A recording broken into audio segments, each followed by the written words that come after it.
Dňa 4. apríla 2016 sa priestory ateliérov pedagogickej školy načas premenili na malú študentskú kaviareň so skutočnou kávou, čajom, obsluhou, hudbou a hlavne účinkujúcimi žiakmi krúžku mladých tvorcov, ktorí pre svojich spolužiakov pripravili posedenie pri vlastnej tvorbe.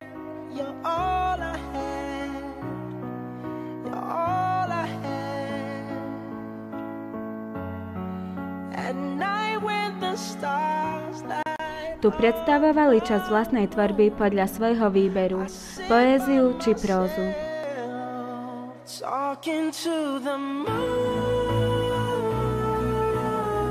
Svojím výkonom sa snažili zaujať spolužiakov, ale aj pozvaných hostí. Významným hosťom podujatia bola aj bývalá žiačka školy a v súčasnosti úspešná herečka, producentka, pomocná režisérka televíznych seriálov Dagmara Dudičová.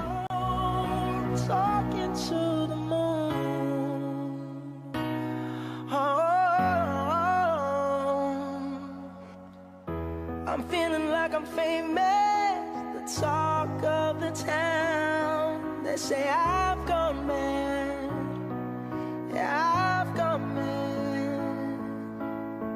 Popoludne ubiehalo rýchlo aj pri dobrej hudbe žiačok 3. A triedy a neskôr neviazanej besede s hosťom, kde sa študenti dozvedeli veľa zaujímavostí.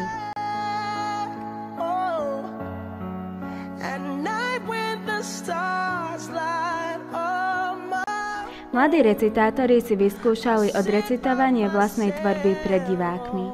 Získali nové skúsenosti, vzájomne sa inšpirovali, aby naďalej mohli pokračovať a rozvíjať svoju tvorbu.